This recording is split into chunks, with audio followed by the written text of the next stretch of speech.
Close your eyes for a second. Imagine you wake up one morning and your body is on fire. Not from flames, from the inside. Your skin burns, but you're freezing. Your head feels like something is squeezing it from both sides. Your muscles ache so badly you can't stand up.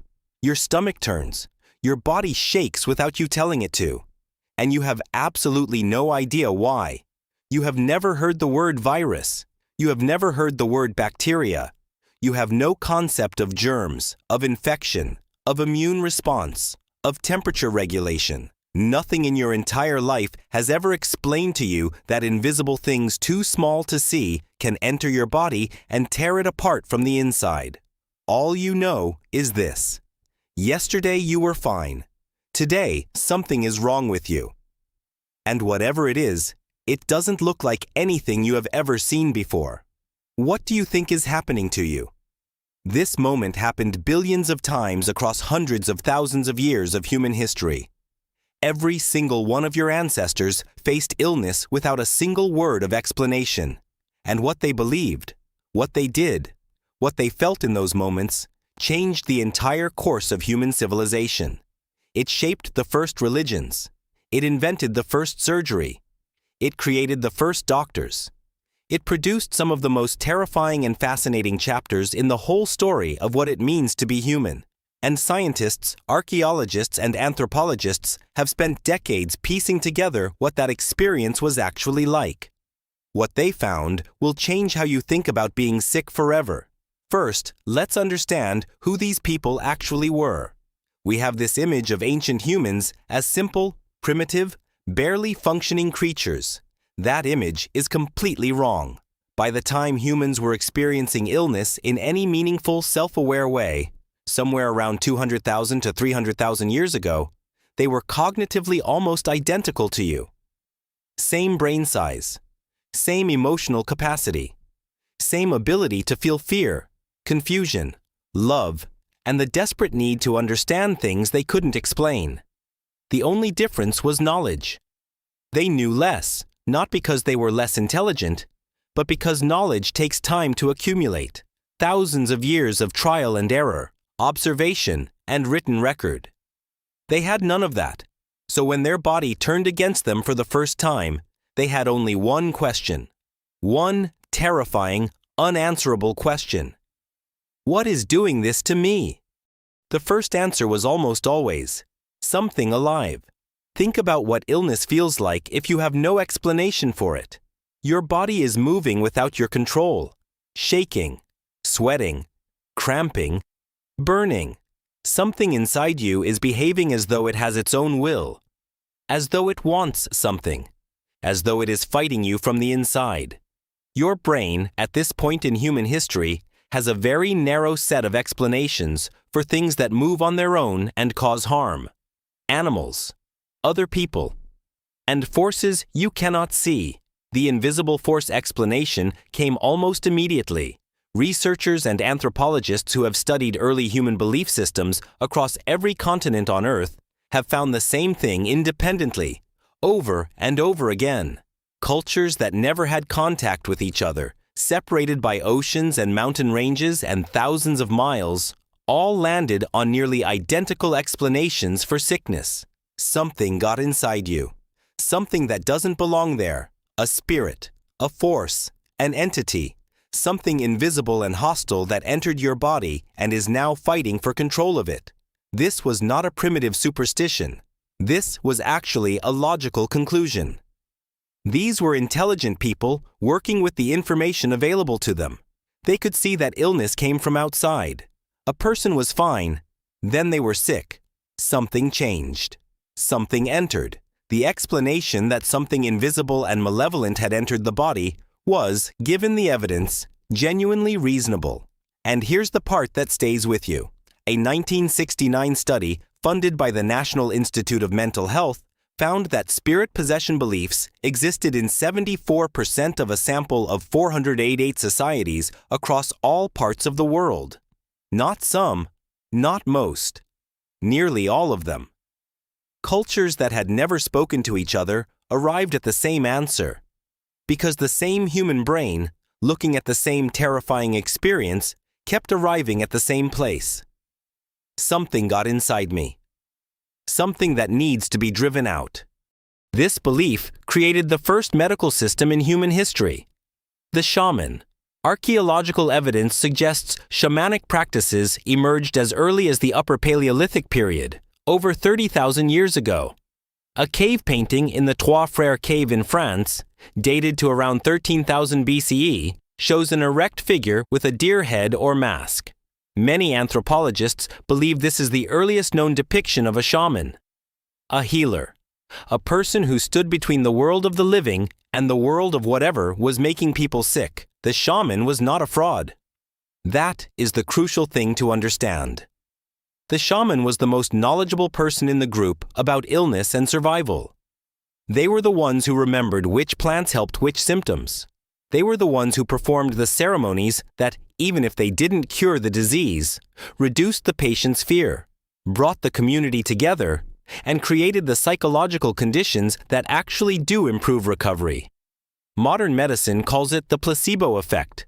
Prehistoric humans called it healing. In Apache society, which anthropologists have studied as a window into prehistoric medical practices, the medicine man would initiate a ceremony over the patient attended by the entire family and community. Magic formulas, prayers, drumming. The medicine man would listen to the patient's history, including any offenses against tribal rules, and from this, determine the nature of the illness and how to treat it. This was not random. This was pattern recognition. Accumulated over thousands of years of observation, passed from shaman to shaman through oral tradition.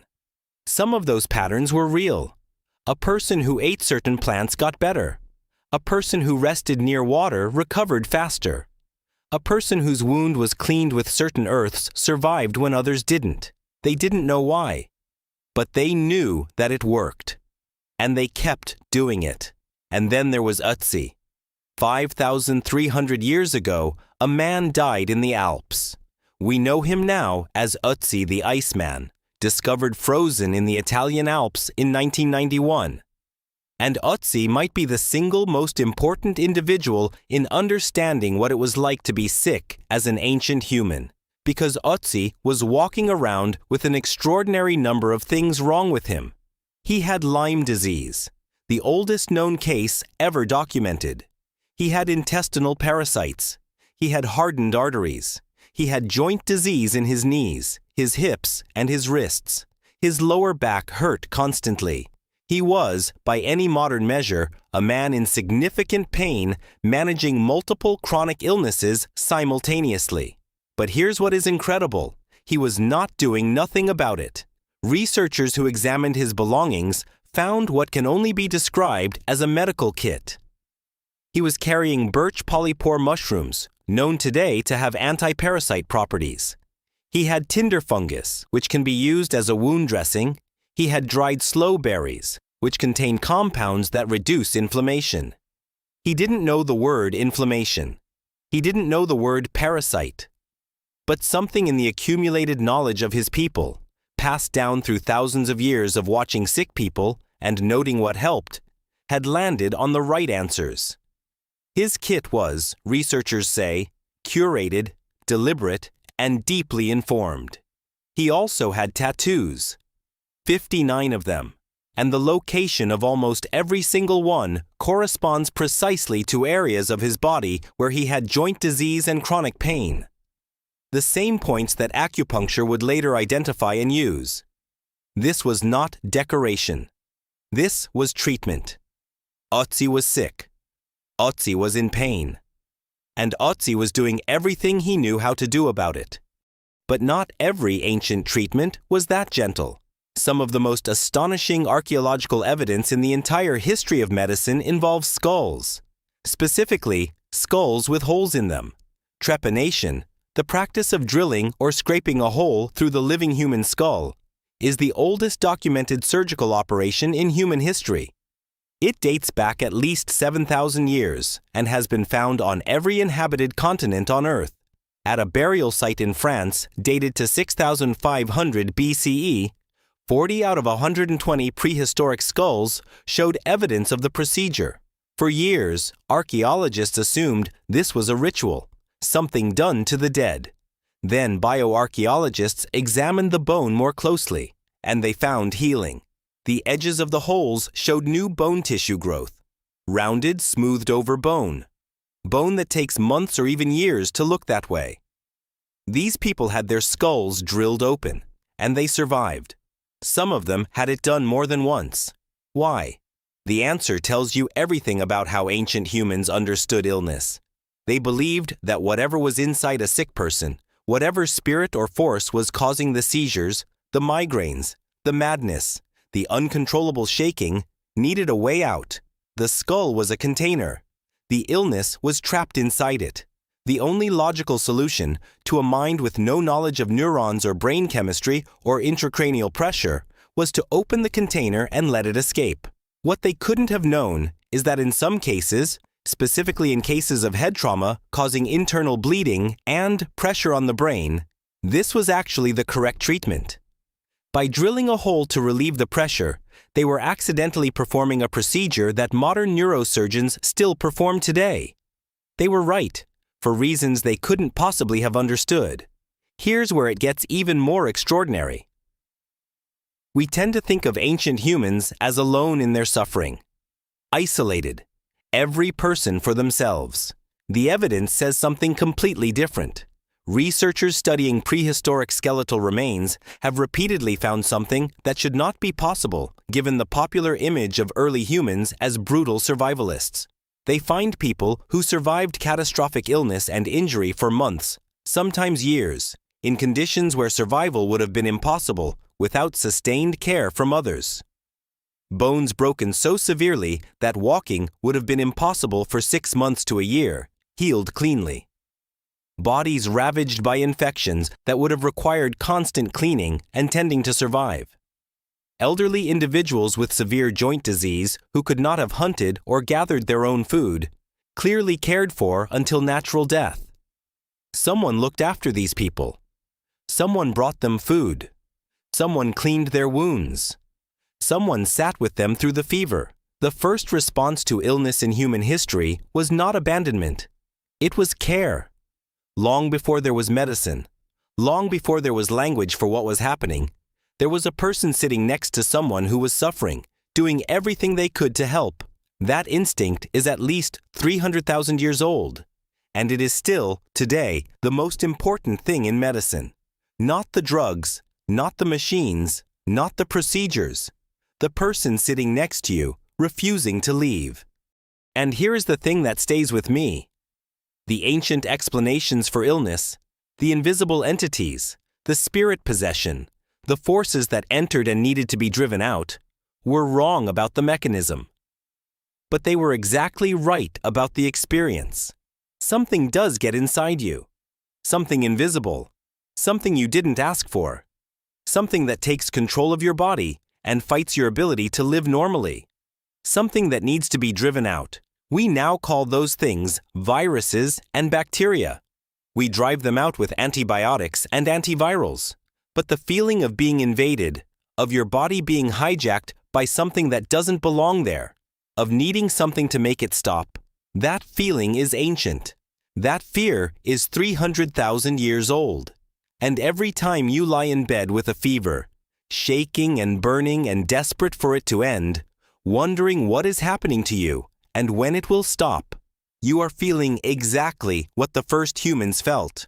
The same fear, the same confusion, the same desperate hope that someone will know what to do. We have the same brain, the same experience, separated by hundreds of thousands of years of knowledge that tells us, finally, what's happening.